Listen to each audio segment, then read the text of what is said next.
Hi ಎಲ್ರಿಗೂ ನಮಸ್ಕಾರ. ಇವತ್ತು ನಾನು ತುಂಬ ಸಾಫ್ಟಾಗಿ ಹಾಗೆ ತುಂಬ ಜ್ಯೂಸಿಯಾದಂಥ ರವೆ ಉಂಡೆ ಯಾವ ರೀತಿ ಮಾಡೋ ಅಂತ ಹೇಳ್ಕೊಡ್ತೀನಿ. ಈ ವಿಧಾನದಲ್ಲಿ ಒಂದು ಸಲ ಮಾಡಿ ನೋಡಿ.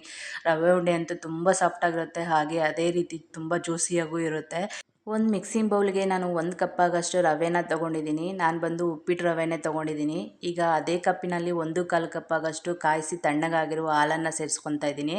ಈಗ ಹಾಲನ್ನು ಸೇರಿಸಾದ್ಮೇಲೆ ಇದನ್ನು ಒಂದು ಸಲ ಚೆನ್ನಾಗಿ ಮಿಕ್ಸ್ ಮಾಡ್ಕೋಬೇಕು. ನೋಡಿ ತುಂಬ ತೆಳುವಿದೆ ಅನ್ನಿಸ್ತಾ ಇದೆ. ಈಗ ಇದಕ್ಕೆ ಒಂದು ಮುಚ್ಚಳ ಮುಚ್ಚಿ ಒಂದು 15 ನಿಮಿಷ ಸೈಡಿಗೆ ಇಟ್ಕೊಳ್ಳೋಣ. ನೋಡಿ 15 ನಿಮಿಷ ಸೈಡಿಗೆ ಇಟ್ಕೊಂಡಾದ್ಮೇಲೆ ನೋಡಿ ರವೆ ಹಾಲನ್ನೆಲ್ಲ ಚೆನ್ನಾಗಿ ಅಬ್ಸರ್ವ್ ಮಾಡ್ಕೊಂಡಿದೆ. ಈಗ ಇದನ್ನು ಚೆನ್ನಾಗಿ ಒಂದು ಸಲ ಮಿಕ್ಸ್ ಮಾಡಿಕೊಂಡು ಸೈಡಿಗೆ ಇಟ್ಕೊಳ್ಳೋಣ. ಈಗ ಸ್ಟವ್ ಮೇಲೆ ಒಂದು ಕಡಾಯಿ ಇಟ್ಬಿಟ್ಟು ಅದಕ್ಕೆ ನಾನು ಒಂದು 1/4 ಕಪ್ ಆಗಷ್ಟು ತುಪ್ಪನ ಸೇರಿಸ್ಕೊತಾ ಇದ್ದೀನಿ. ನೀವು ಬೇಕು ಅಂದರೆ ಸ್ವಲ್ಪ ತುಪ್ಪ ಹಾಗೂ ಸ್ವಲ್ಪ ಎಣ್ಣೆನ ಸಹ ಮಿಕ್ಸ್ ಮಾಡ್ಕೊಂಡು ಸೇರಿಸ್ಕೋಬೋದು. ನೋಡಿ ತುಪ್ಪ ಸ್ವಲ್ಪ ಬಿಸಿ ಆದಮೇಲೆ ಅದಕ್ಕೆ ಸ್ವಲ್ಪ ಗೋಡಂಬಿನ ಹಾಕಿ ಫ್ರೈ ಮಾಡ್ಕೊಂಡಿದ್ದೀನಿ. ಅದು ಸ್ವಲ್ಪ ಫ್ರೈ ಆದಮೇಲೆ ಸ್ವಲ್ಪ ದ್ರಾಕ್ಷಿನ ಹಾಕಿ ಚೆನ್ನಾಗಿ ಫ್ರೈ ಮಾಡ್ಕೊತಾ ಇದ್ದೀನಿ. ಈಗ ಗೋಡಂಬಿ ದ್ರಾಕ್ಷಿ ಚೆನ್ನಾಗಿ ಫ್ರೈ ಆಗಿದೆ. ಈಗ ಇದನ್ನು ತೆಗೆದುಬಿಟ್ಟು ಸೈಡಿಗೆ ಇಟ್ಕೊತಾ ಇದ್ದೀನಿ. ಈಗ ಅದೇ ತುಪ್ಪಕ್ಕೆ ಹಾಲು ಹಾಕಿ ಮಿಕ್ಸ್ ಮಾಡ್ಕೊಂಡಿದ್ದೀವಲ್ಲ ಅದೇ ರವೆನ ಸೇರಿಸ್ಕೊತಾ ಇದ್ದೀನಿ. ಇದನ್ನು ಸೇರಿಸಾದ್ಮೇಲೆ ಉರಿನ ಮೀಡಿಯಮ್ ಫ್ಲೇಮಲ್ಲಿ ಇಟ್ಕೊಂಡು ಇದನ್ನು ಚೆನ್ನಾಗಿ ಮಿಕ್ಸ್ ಮಾಡ್ಕೊತ ಚೆನ್ನಾಗಿ ಫ್ರೈ ಮಾಡ್ಕೋಬೇಕು.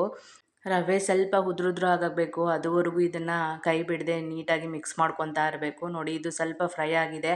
ಈ ಟೈಮಲ್ಲಿ ನಾನು ಒಂದು 2 ಟೇಬಲ್ ಸ್ಪೂನ್ ಆಗಷ್ಟು ಒಣಗಿರೋ ಕೊಬ್ಬರಿಯನ್ನು ತುರಿದ್ಬಿಟ್ಟು ಸೇರಿಸ್ಕೊತಾ ಇದ್ದೀನಿ. ಕೊಬ್ಬರಿಯನ್ನು ಸೇರಿಸಾದ್ಮೇಲೆ ಮತ್ತೊಂದು 2 ನಿಮಿಷ ಇದನ್ನು ಚೆನ್ನಾಗಿ ಫ್ರೈ ಮಾಡ್ಕೋಬೇಕು. ನೋಡಿ ಈಗ ರವೆ ಎಲ್ಲ ಚೆನ್ನಾಗಿ ಆಗಿದೆ. ಈಗ ಇದಕ್ಕೆ ನಾನು ಒಂದು 1/4 ಟೇಬಲ್ ಸ್ಪೂನ್ ಆಗಷ್ಟು ಏಲಕ್ಕಿ ಪುಡಿಯನ್ನು ಸೇರಿಸ್ಕೊತಾ ಇದ್ದೀನಿ. ಹಾಗೆ ಫ್ರೈ ಮಾಡಿರುವ ಡ್ರೈ ಫ್ರೂಟ್ಸನ್ನು ಸಹ ಸೇರಿಸ್ಕೊಂಡು ಒಂದು 3/4 ಕಪ್ ಆಗಷ್ಟು ಸಕ್ಕರೆ ಪುಡಿ ಸೇರಿಸ್ಕೊತಾ ಇದ್ದೀನಿ. ಈಗ ಇದನ್ನು ಮತ್ತೊಂದು ಸಲ ಚೆನ್ನಾಗಿ ಮಿಕ್ಸ್ ಮಾಡಿಕೊಂಡು ಸ್ಟವ್ ಆಫ್ ಮಾಡ್ಕೋಬೇಕು. ಹಾಗೆ ಇದನ್ನು ತಣ್ಣಗಾಗೋಕ್ಕೆ ಬಿಡೋಣ. ನಾವು ರವನ್ನು ಫ್ರೈ ಮಾಡ್ಕೋಬೇಕಾದ್ರೆ ಇದು ರವೆ ಉದ್ರಾಗೋವರೆಗೂ ಚೆನ್ನಾಗಿ ಫ್ರೈ ಮಾಡ್ಕೋಬೇಕು.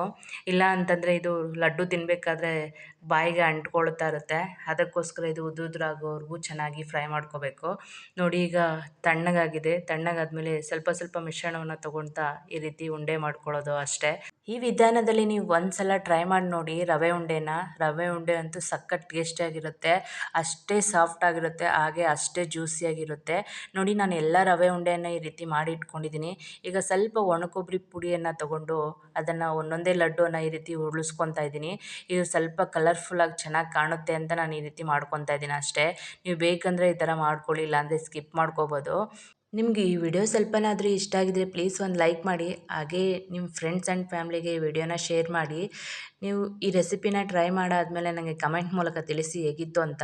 ವಿಡಿಯೋ ನೋಡಿದ್ದಕ್ಕಾಗಿ ಎಲ್ಲರಿಗೂ ಧನ್ಯವಾದಗಳು.